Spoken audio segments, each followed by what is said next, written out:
Ya, selamat malam semuanya. Pada kesempatan kali ini, kami dari kelompok 6 akan mempresentasikan hasil daripada artikel ilmiah untuk mata pelajaran Bahasa Indonesia, di mana untuk artikel kami judulnya adalah Analisis Ragam Bahasa Gaul Percakapan Lisan Remaja di Lingkungan Perkotaan. Di mana untuk artikel ini, tim kami terdiri dari 4 orang, yaitu saya sendiri, Nita Arianti, lalu ada Fionanda, Erik Christian, dan juga Serapion. Baik, selanjutnya, untuk latar belakangnya sendiri di sini, penelitian ini dilatar belakangi oleh karena perkembangan bahasa yang bersifat dinamis. Di lingkungan perkotaan muncul variasi bahasa seperti bahasa gaul yang banyak digunakan oleh remaja. Bahasa gaul tidak hanya berfungsi sebagai alat komunikasi, tetapi juga sebagai identitas sosial, serta dipengaruhi oleh lingkungan dan juga media sosial. Untuk rumusan masalah dan tujuannya, berdasarkan latar belakang tadi, maka rumusan masalah penelitian ini adalah apa saja bentuk bahasa gaul yang digunakan, serta alasan penggunaannya. Dan untuk tujuannya sendiri, yaitu adalah mendeskripsikan bahasa gaul remaja dan menganalisis fungsinya dalam kehidupan sehari-hari. Selanjutnya, untuk metodologi penelitian akan dilanjutkan oleh rekan saya. Terima kasih Kanita untuk melanjutkan metode penelitiannya. Pada penelitian ini kami menggunakan pendekatan kuantitatif dengan metode survei. Untuk pendekatan ini dipilih karena memungkinkan kami sebagai peneliti untuk mengumpulkan data yang sesuai, serta mengukur kecenderungan perilaku bahasa remaja secara objektif melalui angka dan juga persentase. Dan untuk metode survei ini juga menurut kami yang paling sesuai karena penelitian ini berfokus pada fenomena penggunaan bahasa dalam kehidupan sehari-hari yang dapat diamati melalui persepsi dan juga pengalaman dari berbagai responden. Untuk populasi dan sampelnya, dalam penelitian ini kami berfokus pada remaja berusia 15 sampai 24 tahun yang berdomisili di wilayah perkotaan besar. Untuk rentang usia ini kami pilih karena berada pada fase remaja hingga dewasa muda, yang mana kami beranggapan sebagai kelompok paling aktif dalam menggunakan dan juga mengembangkan bahasa gaul. Lalu selain itu, untuk lingkungan perkotaan ini dipilih karena memiliki tingkat heterogenitas sosial yang tinggi serta akses yang luas terhadap media sosial dan juga budaya-budaya yang populer. Untuk hal ini menjadi faktor utama dalam perkembangan bahasa gaul. Untuk sampel penelitian ditentukan menggunakan teknik purposive sampling, yaitu pemilihan responden berdasarkan kriteria seperti usia, domisili perkotaan, serta intensitas interaksi dengan teman yang sebaya. Untuk kriteria ini kami nilai penting karena penggunaan bahasa gaul ini sangat dipengaruhi oleh lingkungan sosial dan juga frekuensi dari komunikasi tersebut.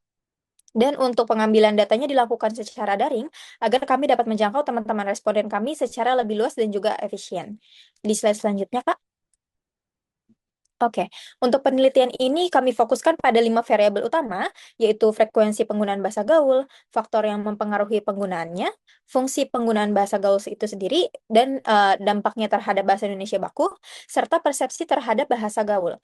Dan untuk pemilihan variabel ini kami nilai sebagai mencari sudut pandang bahasa sebagai fenomena sosial, yang mana dipengaruhi oleh kebiasaan, lingkungan, dan juga tujuan dari komunikasi. Untuk variabel frekuensi penggunaan ini, kami pilih untuk mengetahui seberapa sering bahasa gaul digunakan dalam kehidupan sehari-hari, sehingga dapat menggambarkan tingkat dominasi bahasa tersebut. Dan untuk variabel faktor yang mempengaruhi ini digunakan untuk mengidentifikasi penyebab utama penggunaan bahasa gaul, seperti pengaruh teman sebaya atau lingkungan sosial. Lalu selanjutnya, untuk variabel fungsi penggunaan, ini bertujuan untuk memahami peran bahasa gaul dalam komunikasi, apakah sebagai alat ekspresi, identitas, atau hanya sekedar kebiasaan saja. Lalu untuk selain itu, variabel dampak terhadap bahasa Indonesia baku, ini penting untuk melihat apakah penggunaan bahasa gaul itu mempengaruhi kemampuan berbahasa formal, khususnya dalam situasi resmi. Lalu yang terakhir, untuk variabel persepsi terhadap bahasa gaul digunakan untuk mengetahui bagaimana pandangan remaja terhadap fenomena ini. Apakah dianggap positif, netral, atau justru berdampak negatif. Slide selanjutnya. Oke, di sini ada instrumen penelitian yang digunakan oleh kuesioner yang tertutup dengan skala Likert 1 sampai 5, di mana 1 menunjukkan sangat tidak setuju dan 5 menunjukkan sangat setuju. Untuk skala ini kami gunakan untuk mengukur tingkat persetujuan teman-teman responden kami secara sistematis dan juga memudahkan proses analisis data. Dan untuk teknik pengumpulan datanya, ini kami lakukan melalui penyebaran kuesioner secara online menggunakan platform digital, sehingga responden dapat mengisi secara fleksibel. Dan untuk disebarkan, instrumen penelitian ini terlebih dahulu kami susun berdasarkan indikator yang relevan dan juga disesuaikan dengan tujuan penelitian, serta dilakukan diskusi terlebih dahulu untuk uji kelayakan pertanyaan secara sederhana dan untuk memastikan pertanyaan dapat dipahami teman-teman responden dengan baik. Slide selanjutnya, Kak. Oke, lalu untuk prosedur penelitian ini kami mulai dari tahap perumusan masalah, penyusunan pertanyaan, uji kelayakan pertanyaan, penyebaran kuesioner, pengumpulan data, hingga tahap pengolahan dan juga analisis data. Jadi untuk melalui tahapan ini kami berharap penelitian dapat menghasilkan data yang valid dan juga mampu memberikan gambaran yang jelas mengenai penggunaan bahasa gaul di kalangan remaja perkotaan. Untuk slide selanjutnya akan disampaikan oleh Saudara Erik. Terima kasih. Oke, jadi berdasarkan hasil penelitian ini, dapat diketahui bahwa penggunaan bahasa gaul itu sendiri cukup dominan dalam komunikasinya sehari-hari, khususnya di kalangan remaja dan juga dewasa muda. Mayoritas responden ini merasa lebih nyaman menggunakan bahasa gaul ketika mereka berbicara dengan teman sebaya karena dianggap lebih santai dan juga akrab. Selain itu, lingkungan pertemanan juga memiliki pengaruh besar terhadap kebiasaan penggunaan bahasa gaul. Bahasa gaul juga memiliki fungsi sosial dan ekspresif. Responden sendiri menilai bahwa bahasa gaul ini membuat komunikasi menjadi lebih bebas, tidak kaku, dan dapat membantu menciptakan kedekatan sosial. Namun demikian, terdapat beberapa responden yang mengakui bahwa penggunaan bahasa gaul ini dapat memengaruhi penggunaan bahasa Indonesia baku dalam situasi formal. Meski begitu, sebagian besar responden tetap mampu menyesuaikan penggunaan bahasa berdasarkan situasi dan konteks komunikasi. Oke, boleh next. Baik, berdasarkan hasil penelitian pada tabel yang pertama, mayoritas responden menunjukkan bahwa mereka sering menggunakan bahasa gaul dalam percakapan sehari-hari. Responden juga merasa lebih nyaman menggunakan bahasa gaul dibandingkan bahasa Indonesia baku ketika berbicara dengan teman sebaya, sehingga bahasa gaul menjadi bentuk komunikasi utama dalam situasi informal. Selanjutnya pada tabel 2, terlihat bahwa faktor lingkungan pergaulan sangat memengaruhi penggunaan bahasa gaul.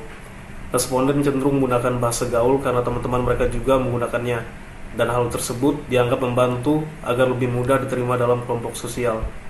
Kemudian pada tabel ketiga, bahasa gaul memiliki fungsi untuk menciptakan suasana komunikasi yang lebih santai, membantu responden mengekspresikan diri dengan lebih bebas, serta membuat percakapan terasa lebih menarik dan akrab. Baik, next Kak. Berdasarkan pada tabel keempat, terdapat sebagian responden yang mengaku kesulitan menggunakan bahasa Indonesia baku dalam situasi formal karena terbiasa menggunakan bahasa gaul. Selain itu, penggunaan bahasa gaul juga dapat memengaruhi cara berbicara dalam kondisi resmi. Namun, mayoritas responden masih mampu membedakan penggunaan bahasa sesuai konteks formal maupun informal. Selanjutnya pada tabel kelima, responden memiliki persepsi yang cukup positif terhadap bahasa gaul. Bahasa gaul dianggap sebagai bagian penting dari identitas remaja masa kini dan tidak dianggap merusak bahasa Indonesia secara keseluruhan.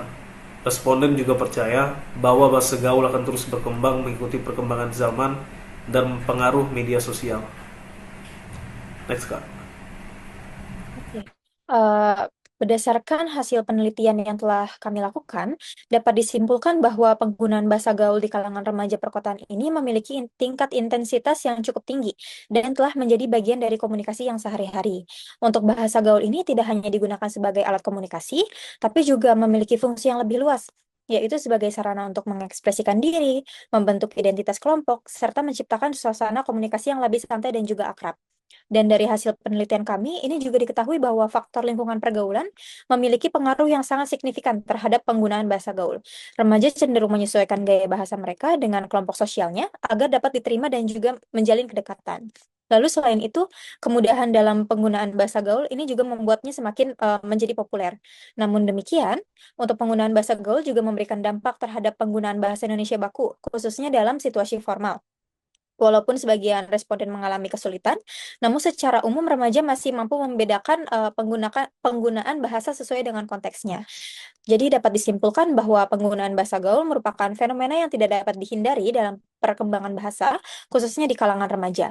Jadi oleh karena itu penting bagi kita semua sebagai warga Indonesia untuk tetap menjaga keseimbangan dalam penggunaannya agar bahasa Indonesia sebagai bahasa resmi tetap digunakan dengan baik dan benar sesuai dengan situasi dan juga konteksnya. Baik, ini adalah beberapa daftar pustaka yang kami gunakan untuk menyusun artikel ilmiah. Selanjutnya, kami ucapkan terima kasih. Semoga apa yang kami sampaikan bisa memberi wawasan dan juga menambah manfaat bagi kita semua. Terima kasih.